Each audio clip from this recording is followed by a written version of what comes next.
So, respected Dr. Pritam Sarji and respected professors, dear colleagues, and students who have been patiently waiting for one whole day when the attention span is only 10 minutes, as people say now. And I'll also like to thank Subrat for inviting me and giving the concluding remarks. It's a tough act to follow for the gems that we have gone through the entire evening. So I'll take up from is technology the next God? So I have no views on that. Possibly yes, possibly no. Research says that by 2040, we will have human brain developed. In the current state of technology that we have, I come from a technology background. I support different bottling companies of the world in the Coca-Cola ecosystem. And in the current technology that we already have Alzheimer's disease. So we have chips in the brain, and we have the software on the cloud, and people control the brain through that updating the software in the cloud. So we already have that technology. Neurosciences has evolved to such an extent that now you can see everything that's happening in brain. And what has been found that by thinking, you can develop your skills. So it has been found that if you want to do weight training and you do like this, the development of muscles will happen. But if you also keep thinking that you are doing this, your muscles will develop. And that has been proven, and that has been used why the disabled people can move their wheelchairs by thinking. So the technology has evolved to such an extent. So one question. He's asking, what about weight loss? Can I think and lose weight? Hope so. Hope so. Now, how does it translate to academicians and to the students? So if I place myself in the shoes of students and academicians, it will be difficult for me. It's a very difficult life moving forward, because 5 years hence, what you are studying will be obsolete. So in that way, what should students do? I'll not focus much on academicians, and I'll also summarize what we have gone through. What should students do? Basically, as sir said, follow your passion. Because if you make your CV, if you follow your CV, if you work towards to get your CV will be outdated in 2 years, 3 years. So what you have to do is follow your passion. Read a book, and I'll also recommend some books that you can follow and which you can read. Read Tap Dancing to Work of Warren Buffett, which he says that he tap dances to work every day. He is now 87 years old. His partner who runs Berkshire Hathaway is 91 years old. They do a seminar, a whole day annual general meeting, these two 87 and 91-year-old person, and the entire world listens to them. That's the most important financial event in the history of the world. And Warren Buffett says that I tap dance to work every day. And how is it possible? Because he enjoys what he does. And so instead of you building your CV, follow your passion, identify what you are going to do. And where do academicians come in? Academicians come in to differentiate between fixed mindset and growth mindset. They need to inculcate that growth mindset in the students. And it has been proven that brain evolve not only during 20s, 30s, but they do evolve in the entire lifetime. It's a hearsay that brains stop.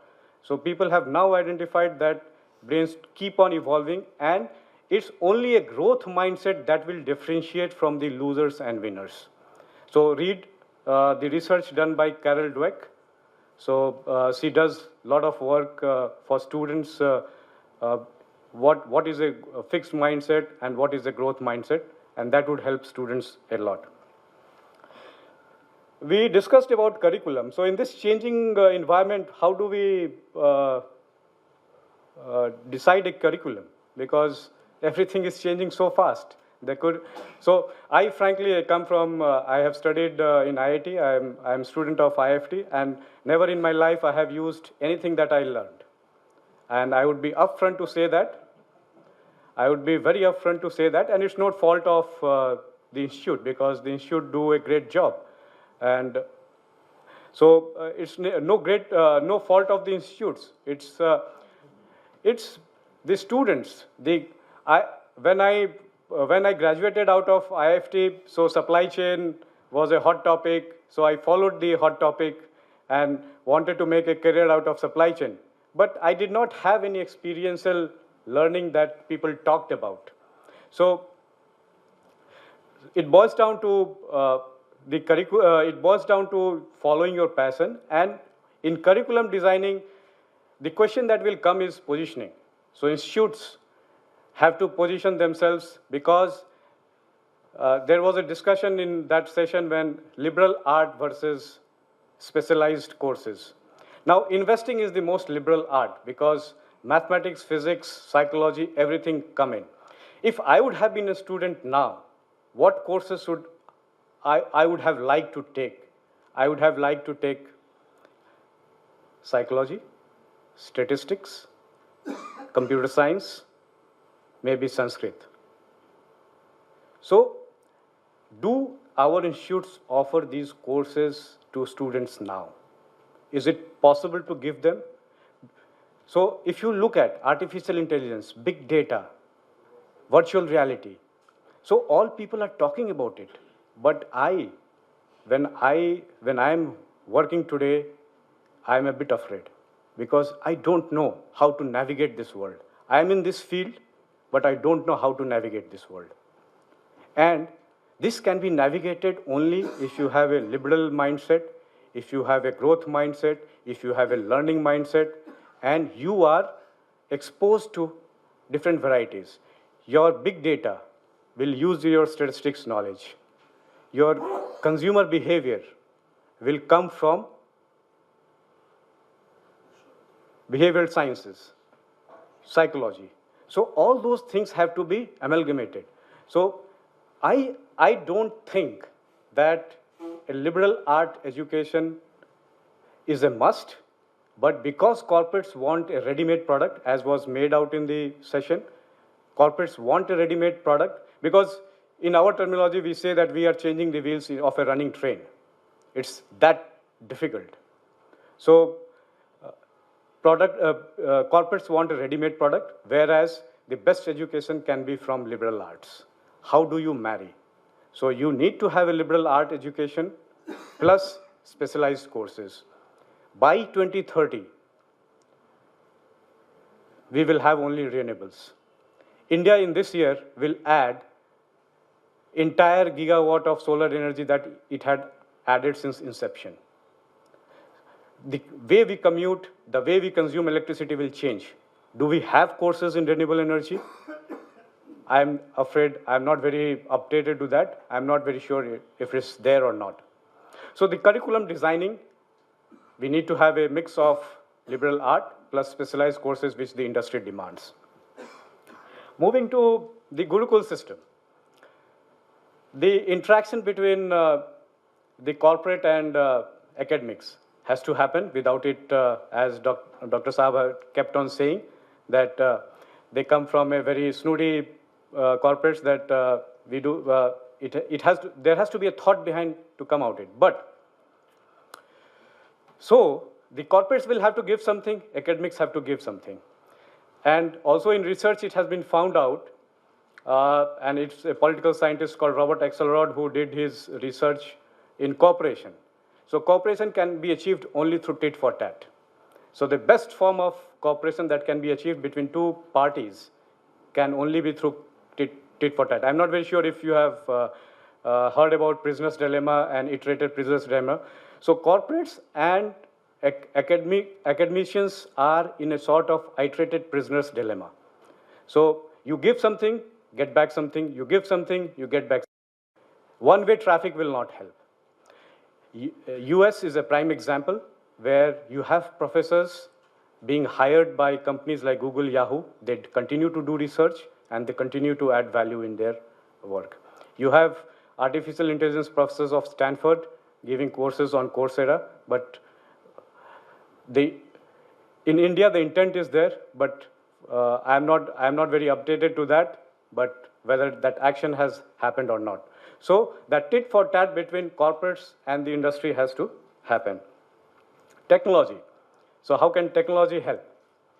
Most of the people here were from speakers, eminent speakers were from automotive industry. So automotive industry evolved from mass production. So it was basically a mass production environment where they continued to, Henry Ford said that I'll give only vehicles which are black in color. So the celebrated Model T. But now we are in a stage where it's individualized courses. So individualized vehicles will be produced, and individualized courses will have to be made by professors in the academic. So we talked about digital natives. So basically banks. So the academic institutions will become banks where the people, the students will have courses, online courses, and will come to academic institutions only for clarifications, for public relations, that kind of stuff. So that's how technology is going to evolve. So so professors will have to create content, individualized content for individualized people. Technology can enable that. Experiential learning. So I'll wrap up with the experiential learning. So simulation games are a great way. I have not seen much in the academic institutes on the simulation exercises that are done. What simulation exercises are done are more of a strategy-oriented game where you assume that students are already CEOs. They are not CEOs. They are going to become CEOs after 10, 20, 30 years. What the simulation courses have to be made are for individual line functions. It has to be, simulation courses would have to be for marketing, for production, for finance. And I can give you a prime example. So I was working for Mahindra's and we were doing just-in-time implementation. And I used to work with purchase guys who were 20 years old, and we said, order parts only when they come in. Nobody used to listen. But when we created a simulation, I happened to play a game developed by Eliyahu Goldratt, who wrote the book called Goal. So, and it's a prescribed reading in many institutes. And he was a professor of physics. And when I saw that, and I saw the power of that simulation, then we created a simulation game for those purchase managers, and they changed the behavior overnight. So that was a huge chance. I go to, Coke sent me for leadership training for a bottling game. The bottling game was developed by a consulting company. But this could have been, all these industry-oriented simulation games can very well come from academic institutes. They can partner with companies in their individual automotive, whatever case may be, consumer behavior. So all these simulation games can be developed. So this has been a very fruitful session for me. It has been a great learning exercise for me. I hope the students have taken much from it, and obviously professors who have contributed to this a lot. So thank you so much. Subrat, thank you so much for inviting me, and have a great evening ahead. Thank you so much.